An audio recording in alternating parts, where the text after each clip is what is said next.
In this movie, we're going to configure PHP to the settings that we like and that we need for this tutorial. Three things that we're going to be looking at: error reporting, output buffering, and time zone. Those are the three areas that we want to address. In the last movie, I showed you how to get the PHP info page. You do that from your WAMP server menu, and you choose localhost, and that will take you to the main WAMP server page, and then PHP info is a link down here that will actually take you to it. So once you're on that page, this has all the information about the way in which PHP is configured. So you can always come here if you want to see what is PHP running right now, what are its configuration options that it's using, this will tell you. The most important one of those is this one, loaded configuration file. That tells us where the configuration file for PHP lives. It's called php.ini. Now WAMP also gives you a shortcut to that so that you don't actually have to go directly there. You can just go to the WAMP menu, and then under PHP, you'll see there's an option for php.ini. Let's open that up now. Now it opens up in your default text editor. For me right now, that's just Notepad that's built into Windows. And these are all the configuration options. Every line with a semicolon in front of it is a comment line. That means that it's not actually being processed. What's actually being processed are the lines that don't have semicolons, the directives that are a little further down. So here, Y2K compliance equals on, for example. Precision equals 14 for significant digits displayed in floating point numbers, and so on. Let's find the ones that we're interested in, though. I'll just do a search, and I can do that from the edit, and then I have find or Control F. You'll see also is what it tells me will do it. And then the first thing I want to find is display underscore errors, and find the next occurrence of that. Now that's a commented out line. I'm not interested in that. Let's find the real one. And here it is down here. Display errors equals on. Now it also gives you some information about how to set this. And it typically gives you a development value and a production value. Development is what we're going to be doing on this computer locally. Production is when we actually deploy it to a web server for the whole world to see and use. So we want to have different settings for those two things. For example, with displaying errors, we want the errors to be on for us so that we can see every single thing that goes wrong while we're building it. But when we put it in production, we don't want to expose all of that data to our public. We don't want to tell them gobs and gobs of information about our code or about our setup. So instead, we'll turn it off in that case. So you want to make sure that it's turned on for you, and it should be.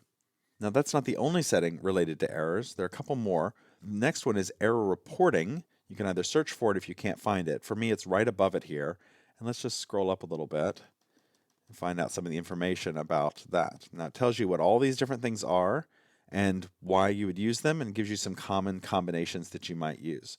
Mine is set to report all errors. Now up until I think PHP 5.4, this said all and strict, which is what you can see is what it recommends up here. That strict is now included in all, so you don't have to do that anymore. But if you do, it's fine. It's just backwards compatible for older versions of PHP. Now when we're in production, of course, we want to tell it not to do these, and you put the little twiddle in front of it, the little tilde. So all and not the deprecations. Deprecations are code that's going to stop working in future versions. It works just fine right now, so there's no reason to bother the production server with it. But as a developer, it's very important to see those deprecations because it says, hey, you're using something that's about to go out of date. You might want to think about a replacement for this soon. So make sure that you have either E_all or that you have E_all and then this upright bar E_strict. Now, if you're wondering, well, what is this weird E_all? It's actually a constant that represents a number. And if we just shoot back over here to our PHP info page, let's just do a find here real quick for error reporting, and there it is, and this is the number that it comes up with. But instead of trying to work with all the different numbers that correspond to these different things, those are settings of different bits, instead we just use E_all. It's a lot more convenient. The next one I want us to look for in this same document is HTML errors. HTML errors, and here it is. We want to make sure that this is turned on. You would turn it off for production. But it basically says, when you create an error, do you want me to just give you text, or do you want me to put some HTML around the error as well? And I like it better with the HTML around it. I think it looks a little nicer. So let's go ahead and do that. It also allows it to include HTML links in those errors, which can be handy. So that's it for errors. Now let's look at output buffering. That's a concept that we'll talk about later on. For now, I'll just try and find output underscore buffering. It says it can't find it, but I need to search up. It's probably up above. That's not the one I want. There it is. So let's go up a little bit more. Now, my default setting is just to have it turned on. It says here that you can also provide a number. That's the amount of bytes that it will allow it to buffer. 4096 is a default value. That's what most people use. So you could also just have 4096 in here. However, we're going to all turn it off right now. Output buffering is a desirable feature. It's something that we're going to talk about, and we're going to learn why you would want to use it.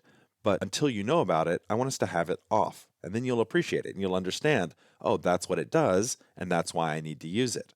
So for now, let's all make sure that output buffering is turned off.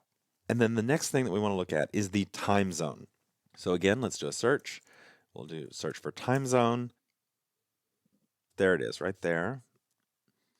Date.timezone equals, and you might have empty quotes here. It might be commented out, or like me, you might have UTC. UTC is Greenwich Mean Time. Now you can leave it to UTC and it'll work just fine, but you do need to set it to something.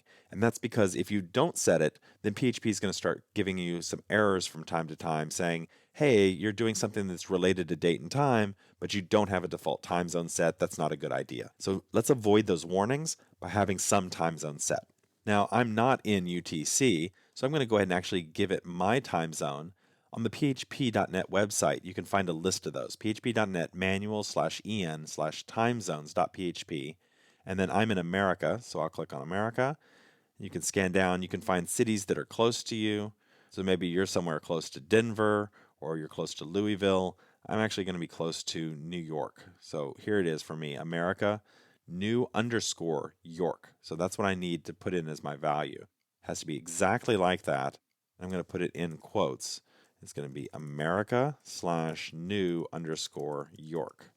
So that's going to be my time zone, and it will then use that as a default when it's working with dates. And most importantly, it'll get PHP to stop giving us warnings about it. So once you're done, you'll want to go to File and Save to save your changes. And then you can close it.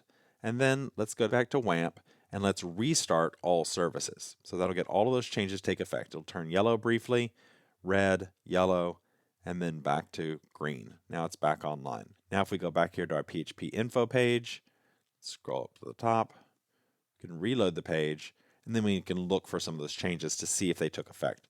The one that I'm most interested in is going to be output buffering. So let's just see if we find that. Output, and it has no value right now for it, which means that it's turned off. Let me look for my time zone, and you can see my default time zone now says America and New York.